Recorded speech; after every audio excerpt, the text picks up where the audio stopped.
थोड़ा सा रिविजन करवा देते हैं। यदि अल्फा तथा बीटा आ जाएंगे एक द्विघात समीकरण के मूल में, तो ध्यान है आपको द्विघात समीकरण क्या होती थी? X square minus alpha plus beta x plus alpha beta बराबर 0। अगर दो मूल किसी द्विघात समीकरण के हमें पता हो, भाई द्विघात समीकरण पता है तो मूल निकालना तो आसान है। भाई पहले डी निकाला, अभिव्यक्ति कर बी स्क्वायर माइनस 4ac, फिर वो सूत्र लगा दिया एक्स बराबर minus b plus minus into root d बटे 2a। वहाँ से एक प्लस का निशान लोगे तो अल्फा निकल आया और माइनस का लोगे तब। लेकिन अगर हमें मूल पता है तब समीकरण कैसे बनेगी? तो वो समीकरण ये होती है एक्स की घात 2 माइनस मूलों का योगफल गुणा एक्स प्लस मूलों का गुणनफल। इस कंसेप्ट का प्रयोग करेंगे हम। क्या हुआ बेटा? पढ़ो। हाँ, क्या परेशानी है? ठीक करो पीछे।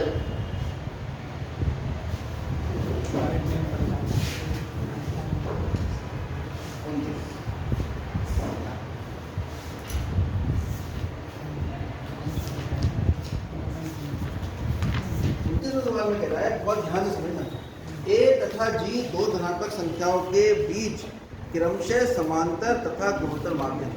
मैं सवाल ही लिखवा देता हूँ। यदि a तथा g दो संख्याओं के समांतर माध्य तथा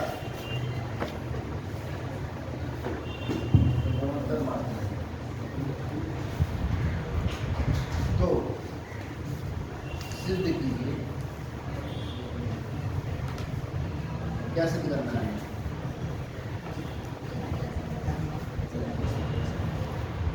दो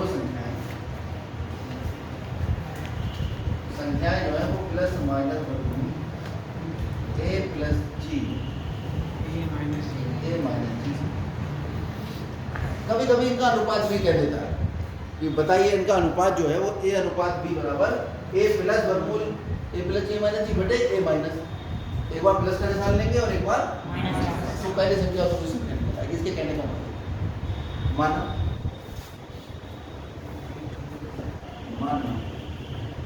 संख्याएं a तथा b, भाई दो संख्याओं की बात कर रहा है। दो संख्याएं हमने मान ली। इन दो संख्याओं का समांतर माध्य कितना है? a बार b का निकालो कितना है? इनको हम बता रहे हैं रोज। समांतर माध्य निकालने के लिए दोनों को जोड़कर दूसरे और समांतर माध्य क्या बता रखा है उसमें? a। इसका मतलब ये a बराबर कोई दिक्कत। और तिरछी गुणा कर दे तो छोड़ देते। अब a व b का गुणोत्तर माध्य बताओ बराबर। ऐसी बात नहीं।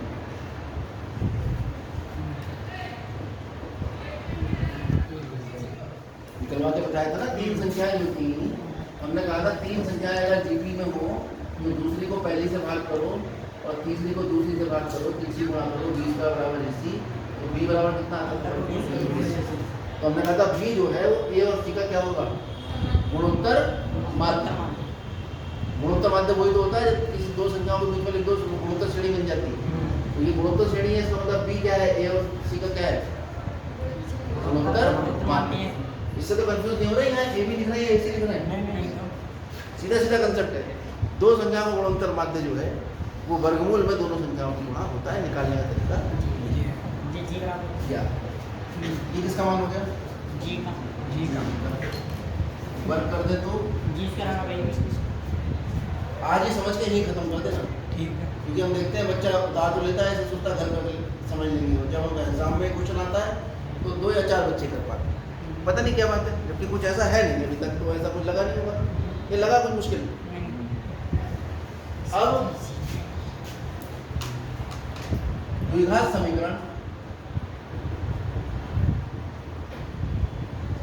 जिसके मूल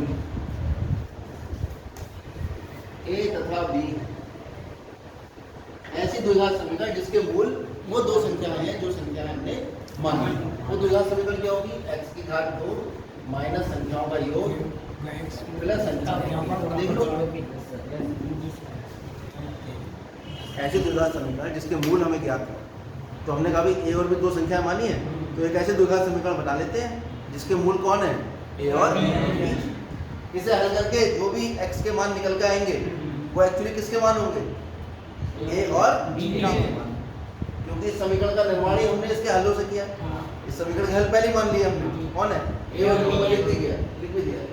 ऐसे द्विघात समीकरण जिसके मूल a और b है, यानी इस समीकरण का हल जो निकल कर आएगा, दो हल आएंगे, उसमें एक हल का मान a होगा, दूसरे हल का मान b होगा। और घुमा के कहूँ तो जो इसके हल निकल के आएगा वो a का मान होगा और दूसरा वाला b का। क्लियर है ये बात? शायद यही बात बच्चों को समझ में नहीं आ पाई।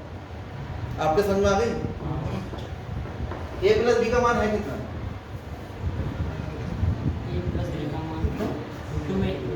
और ab का कितना है? अब बन गए द्विघात समीकरण। ये द्विघात समीकरण में विभक्ति का निकालने पहले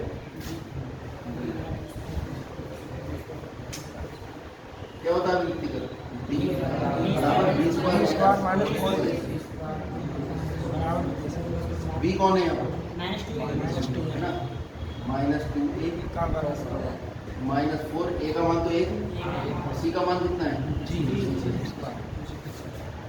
तो ये जो a और b है, ये वाले a और b नहीं है। ये a और b जो है वो x स्क्वायर का गुणांक, x का गुणांक और अचर कितना द्विघात समीकरण है? a x square plus bx plus c का गुणांक। तो विभक्तिकर आप चाहो तो डायरेक्ट निकाल दो, ये मत लिखो, इससे कंफ्यूजन हो। डायरेक्ट विभक्तिकर का मान यह आ जाएगा d बराबर b स्क्वायर यानी x का जो भी गुणांक है वो b हो गया, -4 जो a का गुणांक x स्क्वायर गुणांक जो वो a अचर पर c। कितना आ गया? 4a square -4 g square. ये किसका मान आ गया? d। अब द्विघात सूत्र मैं इस मेथड से इसलिए करा रहा हूँ, इसका दूसरा मेथड भी है कि द्विघात समीकरण तो मैं सममित संख्याओं में भी पढ़ा चुका हूँ। वहाँ मुझे सब ये बताया था x बराबर -b प्लस वर्गमूल b माइनस b का मान x का मान प्लस 2 प्लस माइनस वर्गमूल d का मान तो ये बाहर दो a स्क्वायर माइनस b बटे 2 x स्क्वायर का गुणांक कितना है? x का मान निकला है हमारे पास। 2 ये है, 2 यहाँ से 4 बाहर आएगा, 2 कॉमन लेके नीचे वाला 2 कट जाएगा। कुल मिला के ये a square minus b square और 2 ऊपर से कॉमन लेके काट दोगे तो a plus minus a square minus. ये क्या निकला है? द्विघात समीकरण के मूल। अतः द्विघात समीकरण के मूल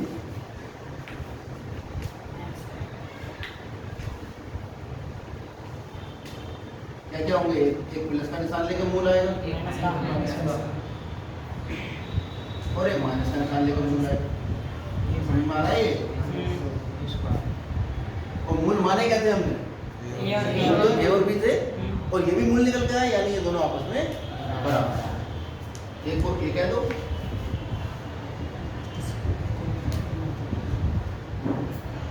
और एक को बी कह दो। इन्हीं को आप ऐसे लिख सकते हो, a minus b a plus b. क्यों?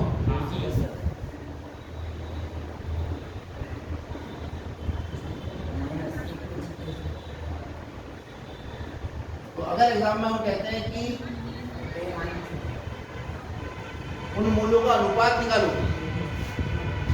दो संख्याओं का अनुपात ज्ञात करो। हम सवाल में ये पूछा, दो संख्याओं का अनुपात ज्ञात करो जिनका समांतर माध्य a और गुणोत्तर माध्य g। तो संख्या निकालेंगे और a बटा b। ठीक है। और सवाल में क्या कह रहा है हमसे? ये मैं लिख दिया है, सिद्ध कीजिए कि संख्याएं। तो संख्या एक बार प्लस का निशान लोगे पहली संख्या आ जाएगी और माइनस का लोगे दूसरी संख्या। अभीष्ट संख्याएं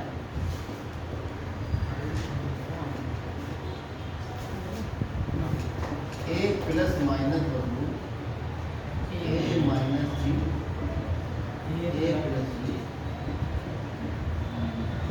ये दिव्य दृष्टि से समझोगे आप। प्लस माइनस दिखा तो एक प्लस लेंगे और एक प्लस लेंगे तो एक आ जाएगी, माइनस लेंगे।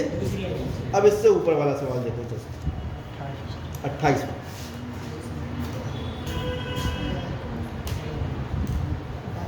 28 में कह रहा है दो संख्याओं का योगफल उनके गुणोत्तर माध्य का 6 गुना है।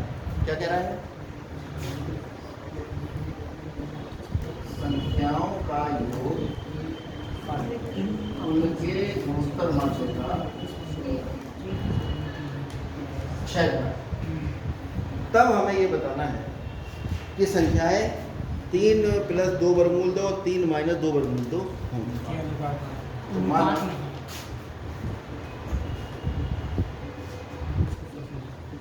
संख्याएं ए द्वारा, तो आप बताओ इनका योग कितना हुआ? ए प्लस बी 6 गुना गुणोत्तर माध्य कितना हुआ है?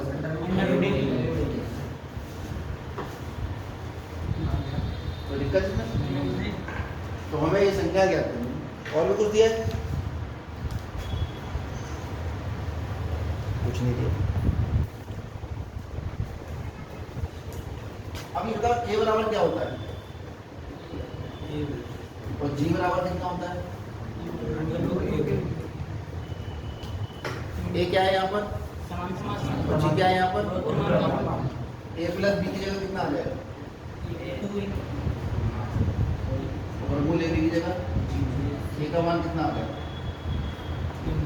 3 जी। ठीक है, तो संख्याओं का अनुपात हम जानते हैं। आप ये वाला सवाल हल कर दोगे पूरा, हल करके आपके पास संख्या गुणों से निकल के आएगी एक, तभी तो मैंने अलग लिखवाई है, एक ये होगी और एक ये होगी।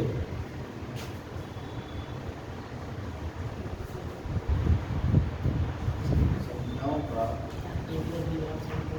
अनुपात जो है वो ऊपर से आता है ए बटा बी, यानी ए प्लस अंडर रूट ए स्क्वायर माइनस जी स्क्वायर बटे ए माइनस अंडर रूट। मतलब इस वाले सवाल में आप ये वाला पूरा हल करोगे। यहाँ से शुरू कर दो, यहाँ से हल करते हो, लाओगे यहाँ तक आ जाओगे, 2 संख्या मिल जाएंगी। उन संख्याओं में आपको गुणोत्तर माध्य और समांतर माध्य के बीच में संबंध दे रखा है। अब इनमें यूज करो अनुपात निकालने के बाद। अनुपात तो तभी निकालोगे संख्या निकलेगी, संख्या ये निकालनी है हमने, यानी ये वाला सवाल इसमें हल हो जाएगा। पूरा हल होने के बाद आप ये वाली बात लिखेंगे, क्योंकि संख्या ज्ञात करते हैं आप। ये अनुपात आ गया। अब मान लगा ए का मान कितना है? 9 जी स्क्वायर माइनस जी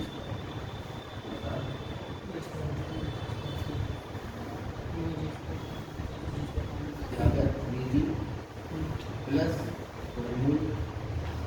8 जी स्क्वायर 3 जी माइनस 8 जी स्क्वायर। तो वर्गमूल से बाहर आ जाएगा। हल्का कितना आ गया? ये ए बटा बी आपके पास आ जाएगा 3 जी प्लस माइनस 2 वर्गमूल 2 जी बटे 3 जी माइनस 2 वर्गमूल 2। यहाँ से कॉमन ले लो जी, ऊपर से जी नीचे से कितना आ गया? 3 प्लस 2 वर्गमूल 2 बटे 3 माइनस। अतः संख्याओं का अनुपात ये